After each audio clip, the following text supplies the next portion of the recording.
But anyway, the people we talked to said, sure, charge real estate agents, like maybe people who are selling places or apartment brokers.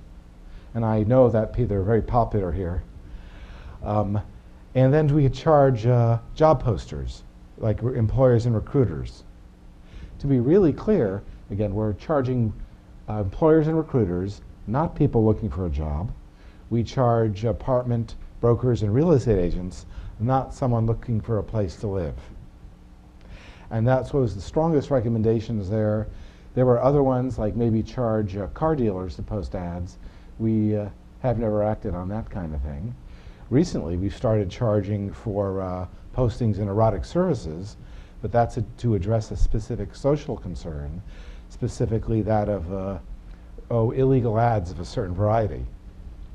And there, we're actually going to be contributing all the revenue from that to charity. We're not keeping any of that. But anyway, we just figured, well, again, 99, the lesson there is continuous engagement. Again, I ask a lot of people what's the right way to do some of these things, and we just followed through with that one. And that's worked out okay for us. We operated at that point without a conscious business plan. And Jim and I are both engineers. There are no MBAs in the company. And I'm sure an MBA program is a fine investment of one's parents' money. And I'm sure I would recommend it to everyone, including my niece who just started school, well, a year ago. I've also told her not to start dating until she's 30. But the idea is that, well, we just keep plugging away in this manner, just trying to do what feels right for ourselves. And again, just doing, well, we're just operating out of some sense of what feels right, what's consistent with our values, without actually making conscious observations of that until the last several years or so. And in a way, what happened was that reporters started asking us what worked for us, why this was successful, and all that kind of thing. Because frankly, since we made it into a real company, it's just been sort of continuous growth. And we opened new cities and stuff like that. About a year ago, we started introducing multiple languages, particularly overseas. But we were trying to figure out what makes us work. And again, there was that flea market observation, which I should have figured out years ago, because frankly, my mom would tell me how much she enjoyed going to flea markets. And she doesn't buy much, but she goes there to talk to people. And then Penelope Green from the Times talked about us being a marketplace in the ancient sense. She said it was chaotic, unruly, and vividly human. And that was right. Because then because I read some history, thinking about the Roman Forum, the Greek Agora, the souk, even to this day throughout the Middle East, people like to go to market and not just to buy stuff. We go to talk to people at times, and in a sense, we're a big flea market. And that explains what I couldn't figure out for so many years. That is, people refer to us as a community site, and yet it's, the site for the most part is classifieds. And that means something. And again, we thought more about why our site works in that regards. What implicit things were we doing that made the thing successful? Somehow we realized that we've created a culture of trust with the people using our site. I mean, you can go on the site, and just like in real life, most people are trustworthy, most people are okay.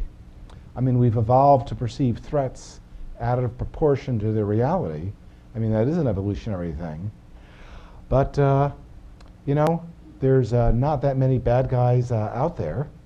I'm guessing less than 1% of the population, just based on casual observation. But part of America's best political team, one of the most trusted newsmen in America, Jon Stewart, about a year ago, maybe a year and a half, said, you hear more from extremists because moderates have stuff to do.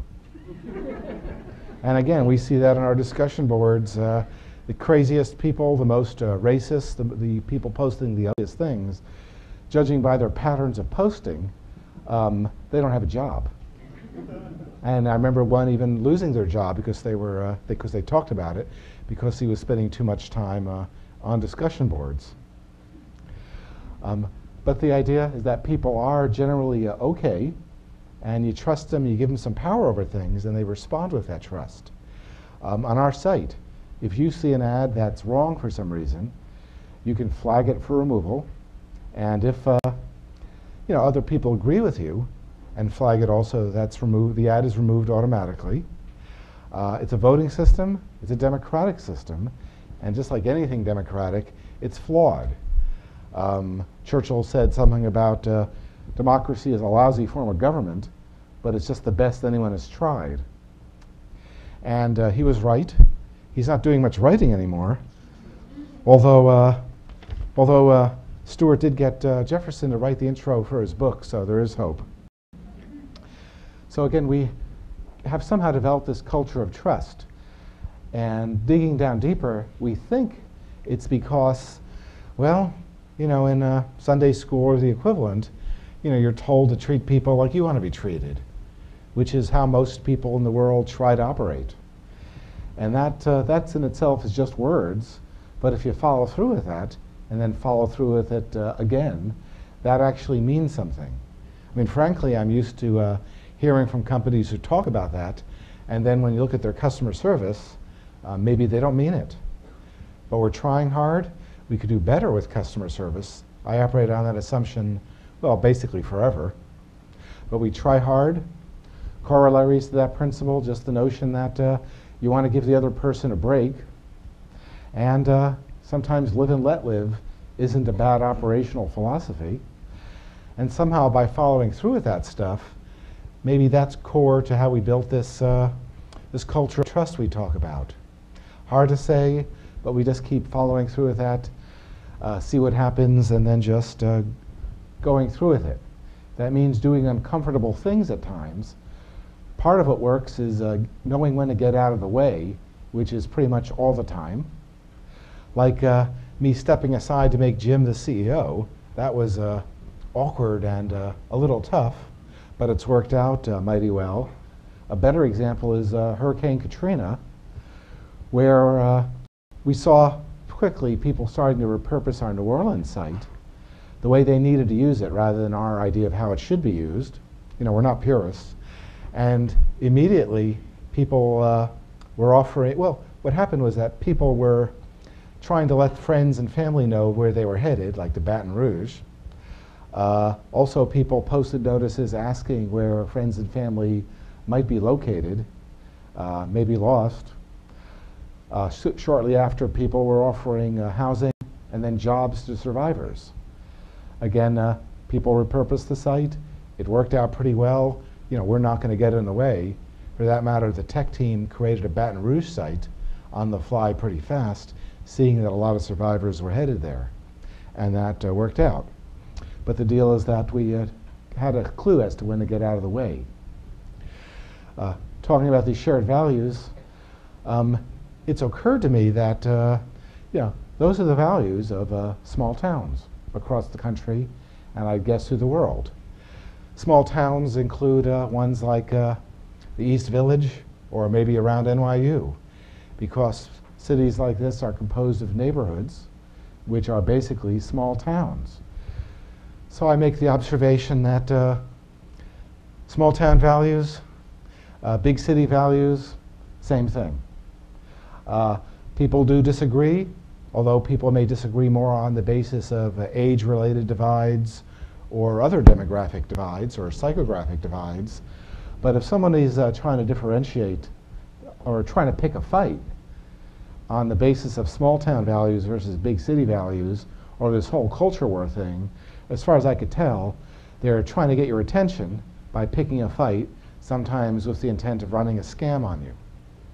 So that's not so good.